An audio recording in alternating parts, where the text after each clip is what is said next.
Study IQ IAS, अब तैयारी हुई affordable. Hello everyone, I welcome you all to study IQ education platform. तो news ये है कि भारत में एक व्यक्ति है जाकिर नायक।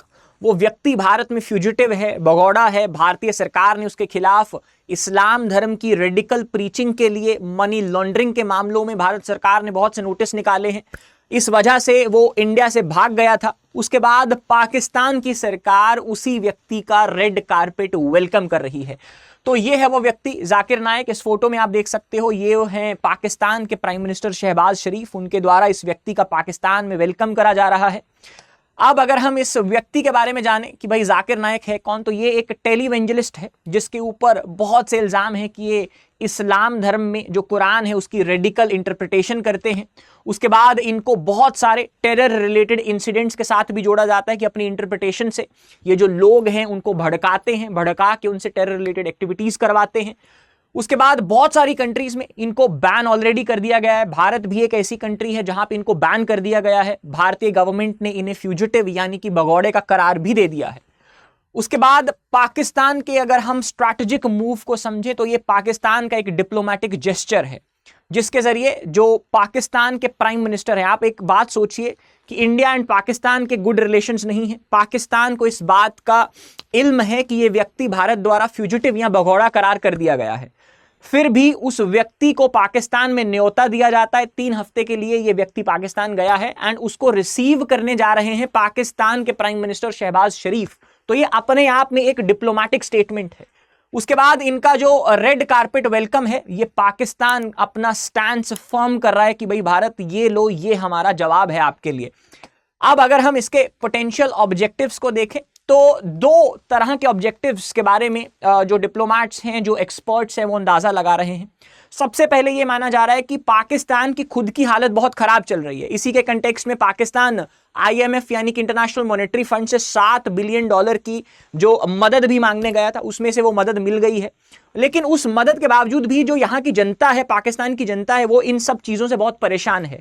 एंड जनता अभी अपनी आवाज़ जो प्राइम मिनिस्टर शहबाज शरीफ की गवर्नमेंट है उसके खिलाफ उठाने लग गई है। तो since Pakistan is a theology, यहाँ में जो लोग हैं वो रिलीजन के बेसिस पे बहुत मानते हैं, तो शायद शहबाज शरीफ की गवर्नमेंट का जाकिर नायक को बुलाने का मूव उन सब रियल प्रॉब्लम्स से पाकिस्तान की जनता का ध्यान हट जाए, इस वजह से किया गया है। तो एक तो इसका ये स्टैंड है। दूसरा ये भी माना जा रहा है कि भाई शायद पाकिस्तान अभी भारत को प्रोवोक करना चाह रहा है। आपको याद होगा कुछ दिन पहले जो हमारे डिफेंस मिनिस्टर हैं राजनाथ सिंह, उनका ये स्टेटमेंट आया था कि भाई अगर भारत के अच्छे रिलेशंस होते या पाकिस्तान अगर तुम्हारे हमारे साथ अच्छे रिलेशंस होते तो जो मदद तुम IMF से मांगने गए हो शायद हम ही तुम्हारी वो पैसों की मदद कर देते। तो ये भी माना जा रहा है कि भाई शायद ये भारत को जवाब देना चाह रहा है, शायद ये भारत को प्रोवोक करना चाह रहा है।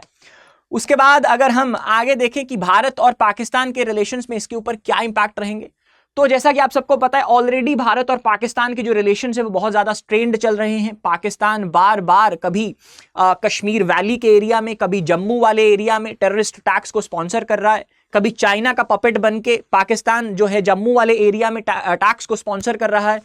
तो उसी के कंटेक्स्ट में हमारे जो रिलेशंस हैं वो और ज़्यादा स्ट्रेन्ड हो जाएंगे, क्योंकि if a person is unwelcomed in our country, आप उसका वेलकम करके हमें एक जवाब ही तो दे रहे हो, अपना स्टैंड ही तो दिखा रहे हो।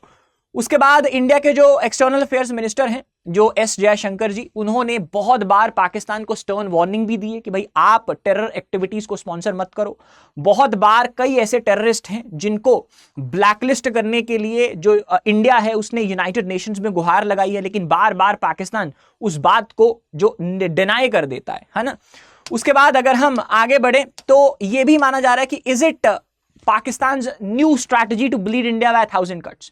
तो जैसे ही हम आज़ाद हुए थे उसके बाद सबसे पहले 1948 में पाकिस्तान ने कश्मीर में कबायली का अटैक कराया, उसके बाद 1960s का वॉर, उसके बाद फाइनली 1971।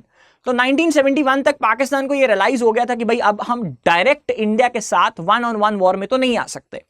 10 उसके बाद से ही उसने इंसर्जेंसीज के थ्रू, उसने मिलिटेंसी के थ्रू भारत को 1000 कट से ब्लीड करने की कोशिश करी। तो जो ये व्यक्ति है जाकिर नायक, इसका भारतीय मुस्लिम कम्युनिटी में बहुत दबदबा है।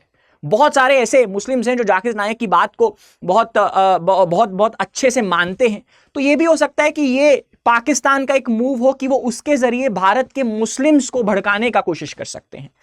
अब अगर हम अगली बात पे बढ़े, लेकिन इसके जरिए भारत को एक बेनिफिट भी है। बेनिफिट भारत को यह है कि भारत जो इतने टाइम से प्रोजेक्ट कर रहा था, सारे वर्ल्ड को चला चला के बता रहा था कि भाई Pakistan terrorist related activity sponsor करता है, ये टेररिस्ट के लिए एक टेरर का हेवन है ना, तो वो बात भारत अब इस एग्जाम्पल के जरिए वर्ल्ड को और जस्टिफाई कर पाएगा।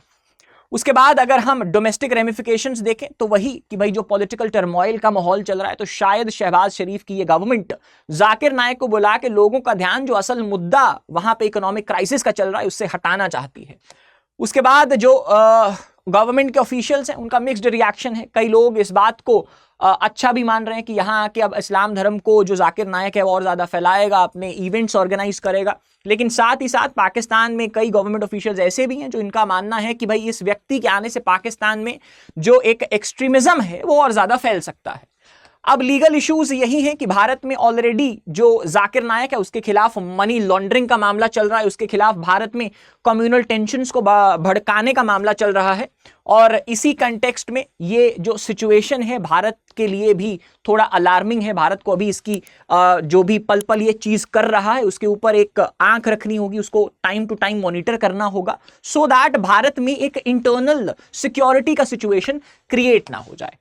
तो इस वीडियो के बाद एक आप क्वेश्चन का आंसर दीजिएगा कि you have to evaluate the consequences of religious extremism in propagating the internal security challenges. और इस वीडियो का पीडीएफ अगर आपको डाउनलोड करना है तो मैं अपने टेलीग्राम चैनल पे डाल दूंगा। अगली वीडियोस का अपडेट लेने के लिए भी you can subscribe to this Telegram channel. And उसके बाद if you want to answer this question या आपको मेरे साथ कोई भी पर्सनल डाउट पूछना है तो आप GS_Gill07 इंस्टाग्राम और टेलीग्राम पे मेरे साथ कॉन्टेक्ट कर सकते हो। Thank you so much. Study IQ IAS, अब तैयारी हुई अफोर्डेबल।